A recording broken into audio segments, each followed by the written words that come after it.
আজ অনেক দিন পরে বাসায় গরুর মাংস আছে, কারণ আমার শাশুড়ি মা আছে, ননদ আছে, সবাই আমরা একসাথে আছি। তো আমার হাজব্যান্ড এখানে সকালে বাজারে গিয়ে কিছুটা গরুর মাংস নিয়ে আসছে। আসলে এখানে পরিমাণটা কতটুকু আমি জানি না। হ্যালো ভিউয়ার্স, আসসালামু আলাইকুম, সবাই কেমন আছেন? চলে আসছি নতুন একটা ভিডিও নিয়ে। আজ অনেক দিন পরে আমাদের বাসায় গরুর মাংস আসছে। তো মাংসটা কিন্তু আমি সকালে, এখন 11:30টার বেশি বাজে, তো ভাবলাম কি মাংসটা কেটে আমি সব মশলা মেখে রেখে দিই চুলার পাশে। পরে সব কার্যক্রম শেষ করে যখন রান্না করবো মোটামুটি আধা ঘন্টা আমার মেরিনেশন হয়ে যাবে।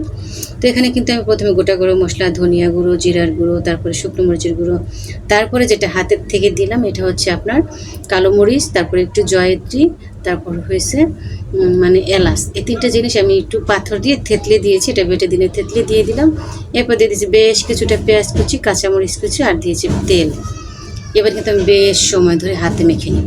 আমার দাদি বলতেন যে হাতে মাখা জিনিস রান্না করার আগে প্রচুর অনেকটা সময় নিয়ে রান্না করলে সেটা স্বাদ খুব ভালো হয়। তা আমি অনেকটা সময় মেখে নিয়েছি, এখন ঢাকা দিয়ে পাশে রেখে দিয়েছি। আর এটা মোটামুটি 40 মিনিট পরের আমার রান্নার কার্যক্রম যখন শুরু করছি, তখন এটা থেকে যে পানিটা বের হয়েছে আমি চেষ্টা করবো এটা দিয়ে মাংসটা আমি 70% সিদ্ধ করে নেব। আর আজকে বিশেষত্ব হচ্ছে গরু মাংসটা সে এসেই বলে দিয়েছে যে একটু, এখন তো প্রচুর গরম, ভুনা ভুনা না করে তুমি কিছু গোটা রসুন আর আলু দিয়ে একটু পাতলা ঝোল করো। ঠিক আছে, সেই অনুযায়ী আর লাউ দিয়ে ডাল রান্না করব। তো পাশে মাংস বসিয়ে দিয়েছি, আর পাশে কিন্তু ডালটা আমি সিদ্ধ বসিয়ে দিয়েছিলাম। ডালটা সিদ্ধ বসিয়ে দিয়ে পাশাপাশি আমি লাউগুলো কেটে নিয়েছি, এগুলো আমার আগে কাটা ছিল না, ডিসিশনটা পরে হয়েছে যে লাউ দিব।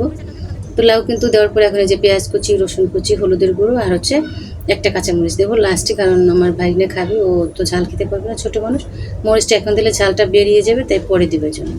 তো মাংসটা কিন্তু দেখেন এই যে কী সুন্দর আমি কষিয়ে নিচ্ছি। মাংসটা খুবই ভালো ছিল, খুব কম সময়ে গলে গিয়েছে, আর রান্নাটা অসাধারণ হয়েছিল। আমরা সবাই খুব তৃপ্তি সহকারে খেয়েছি। তো কিছু কিছু পার্সন আছে, এর ভিতরে আমিও আছি, যে মাংসের আগে আলুটা খুঁজে নেই, যে মাংসের আলু এতটা ফেভারিট সবার। এই জন্য মোটামুটি 8-10 পিস আলু দিয়েছি, ছোটো ছোটো আলু 4-5টা আমি 2 টুকরা করে দিয়ে দিয়েছি। ডালটা কিন্তু হয়ে গেছে, দেখেন আমি শুধু রসুন কুচি আর পেঁয়াজ কুচি দিয়ে বাগার দিয়ে এখন এই যে ধনিয়া পাতা দিলাম, এখন নামিয়ে নেব। ডালের কালারটা দেখছেন, জাস্ট অসাধারণ, তাই না? এখন কিন্তু এই যে আলুটা দেওয়ার কিছু সময় পরে আমি গরম পানি দিয়ে দিলাম ঝোলের জন্য।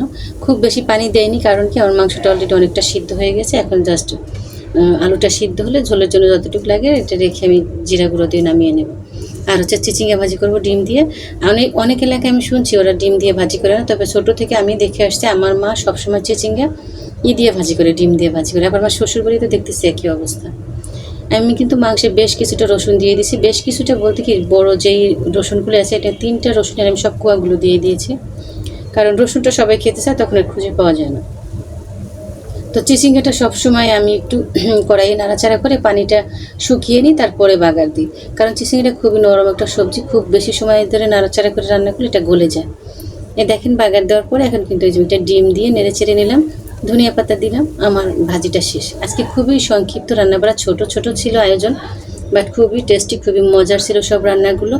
সবার সাথে গল্প করতে করতে কিন্তু চলে আসছে। আর এটা হচ্ছে কাঁঠালের বড়া ডালের সাথে খাওয়ার জন্য, আর এটা হচ্ছে বিকেলের নাস্তা আমার সিঙ্গারা। সবাই ভালো থাকবেন, টাটা, টেক কেয়ার।